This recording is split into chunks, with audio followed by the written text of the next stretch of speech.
This video we're going to talk about undefined expressions, and the question that you'll get on the GED test is, for which value or values of x is this expression undefined? And there's really going to be probably two types of problems that you're going to encounter related to this.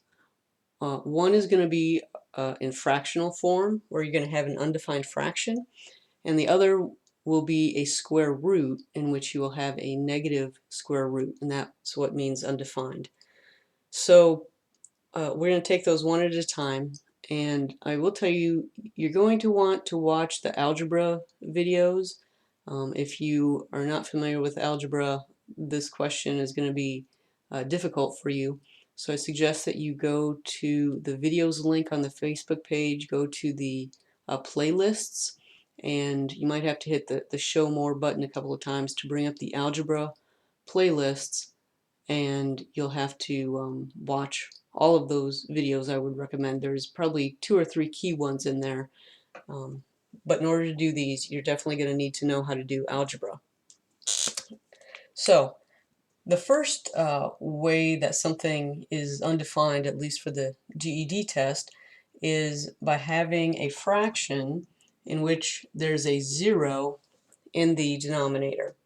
So remember that fractions are just divisions, and so it's 2 divided by 0, or numerator divided by denominator, and you can't divide by 0. I mean, it doesn't make sense, and in math we call that being undefined. So you can't have a 0 in the denominator of a fraction. For the GED test, we really don't care what's in the numerator. What's making something undefined is if there is a 0 in the denominator. And so how you're going to see these problems will be something like, it will say, for which values of x is this undefined? So and they might give you a fraction that looks something like this. And so all you need to do is figure out, when does this denominator equal 0? When that equals 0, then this expression is undefined, because you can't have 0 in the denominator.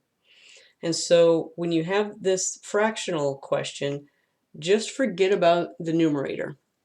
And all we're going to focus on is the denominator.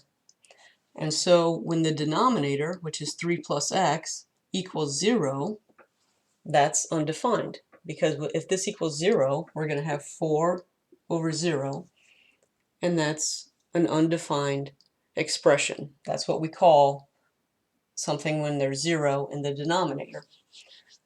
So this is an algebraic problem. Hopefully you can just look at this and see the answer.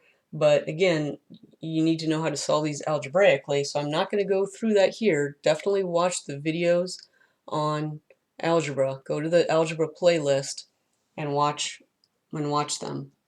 So here, how do we solve this? We get rid of the 3 on each side, and we end up with x equals -3. So that's the answer to this question. For which value of x is this undefined? Well, when x equals -3, this is undefined. So if we plug -3 into that x, we have 4, 3 plus -3. 3 plus -3 is the same as 3 minus 3, so that equals 0. So since when x equals -3, we get a 0 in the denominator, that is the value that makes this expression undefined. We're going to do a couple more examples. 14x squared minus 2 over 3 plus x.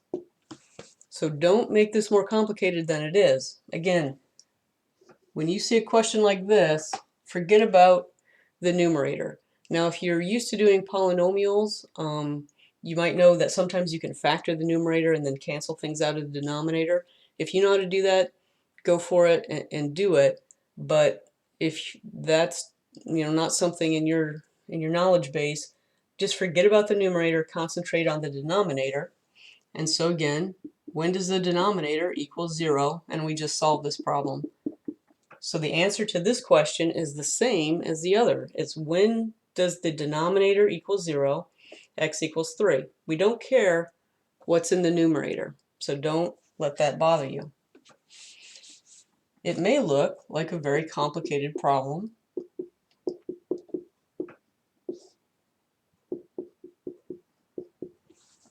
Okay, but again, when you see this, forget about the numerator. When does the denominator equal 0? And again, you need to know how to do algebra. I'm not going to explain that all here. We first get rid of the 14 on each side. So we have negative 2x equals negative 14. We divide by negative 2. X equals 7. So when x equals 7, we plug that in. 14 minus 2 times 7 is 14 minus 14, which equals 0. So when x equals 7, this fraction has a 0 in the denominator. If we plug 7 into that, you're going to get 0. So that makes this undefined. So again, just concentrate on the denominator, and when that equals 0, that's the answer to this question. Now I'll give you one that's a little bit more complicated. And this again, watch the videos on the playlist under algebra about polynomials. So here, when we have these two things side by side, that means multiplication. So x times x plus 2. And so again, we don't care about the numerator. When does x times x plus 2 equal 0? So one thing you can do is multiply this out, use the quadratic formula, and figure out when it equals 0. Again, watch the videos if that didn't make sense to you. But the other way you can do this is just to maybe think a little bit logically, and you wouldn't have to go through that process. So when you multiply two things together, right, because this is representing a number, this expression is just representing a number. When you multiply two things together, in order to get 0, one of them has to equal 0, right? So if you have 382 times 0, you're going to get 0. If you have 0 times 47, you're going to get 0. If one of the factors is 0, you're going to get 0. So if you think logically about this expression, when one of these equals 0, then when you multiply them together, you're going to get 0. Okay? So if one of these two numbers equals 0, then when you multiply them together, you're going to get 0. So what I'm saying is, if this number equals 0, then it doesn't matter what this number is, because 0 times this is going to give you 0. So that'll be an answer to this question. Similarly, if this expression, which represents a number, equals 0, then it doesn't matter what this number is, because when you multiply it by this, which is 0, you're going to get 0. So the answer to this question of when does x times x plus 2 equal 0 is going to have two answers to it. One is going to be when x equals 0. So when x equals 0, and you plug that back into this expression, you have 0, because x equals 0, times 0 plus 2, which is 0 times 2, is going to give you 0. So if x equals 0, and you plug that into this original fraction, you're going to have a 0 in the denominator. So that's what makes it undefined. So that's one answer to this question. The other time that this is going to be 0 in the denominator is if x plus 2 equals 0. So again, an algebra problem, hopefully you can just see the answer. But to do the algebra, we'll subtract 2 off of each side. X equals negative 2. So here, if we plug negative 2 into this expression, we'll have negative 2 times negative 2 plus 2. Just plug in negative 2 into this answer, or into that expression. So we have negative 2. Negative 2 plus 2 is 0. Negative 2 times 0 is 0.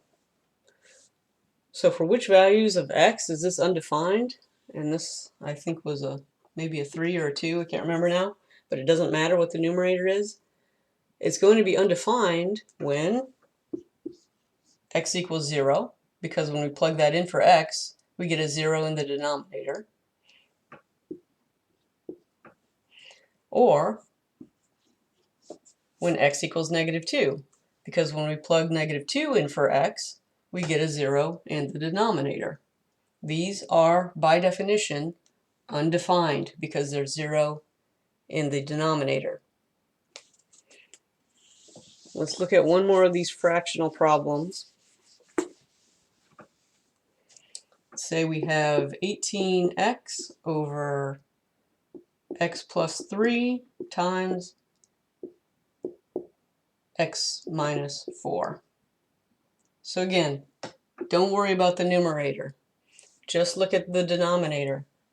When does x plus 3 times x minus 4 equal 0? So that's how you set the problem up. Set the denominator equal to 0. When does this equal 0? You can multiply these out and use the quadratic formula and find your answer that way. Or let's look at it just logically.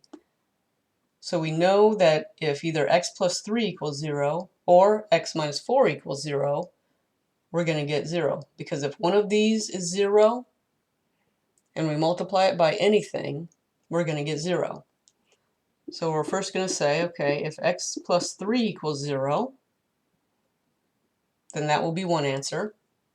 And if x minus 4 equals 0, if the other factor here equals 0, then when we multiply that by anything, we're still going to get 0. So then we do the algebra. I'm not going to do it here. X equals -3, x equals 4. So let's plug those in just to show. X equals -3, 18 times -3, -3 plus 3, -3 minus 4. Okay? So we don't care about the numerator, but just for completeness, 18 times -3, -54. -3 plus 3 is 0, times -3 minus 4 is -7. So we get -54 over 0 times -7 is 0, because 0 times anything is 0. That's the whole key to this problem. So we get a 0 in the denominator when x equals -3. So that's an answer to this question. Let's do when x equals 4. 18 times 4 over 4 plus 3 times 4 minus 4. 18 times 4 is 72. 4 plus 3 is 7. Times 4 minus 4 is 0. 72. 7 times 0 is 0. So this fraction is undefined. So when x equals 4, this fraction is undefined. So again, you have two answers here. The key to these problems when you see a fraction is just look at the denominator, set it equal to 0, and then solve for x. The other type of problem you're going to get is you have to know that when we're dealing with real numbers, a square root cannot have a negative number in it. So if you don't know what square roots are, please watch that video on Facebook. So the square root of 49 is 7, or -7. But normally in the GED test, we're really just looking for the positive number. But what is undefined for the GED test is, what's the square root of -49? That is undefined for our purposes. because you can't remember what a square root is. It's this number times itself gives you this number.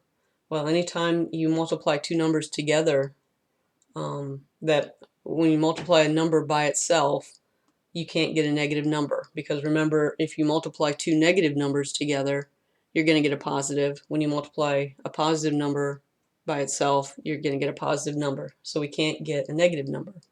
So, but all you really need to know is you can't have a negative number under the square root sign. That's really all you need to know. This cannot be negative. So when it says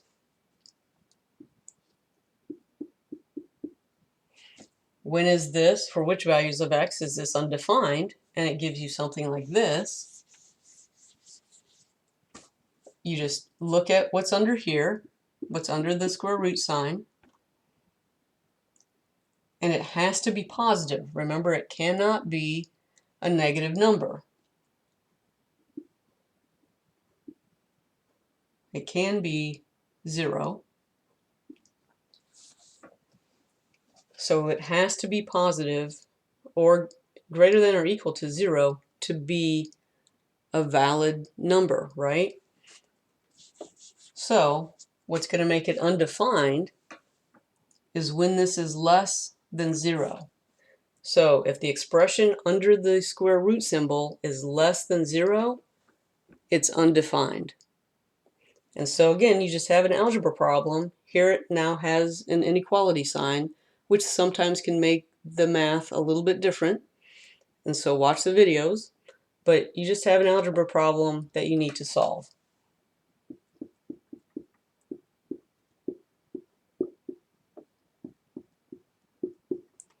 So for which values of x is this undefined?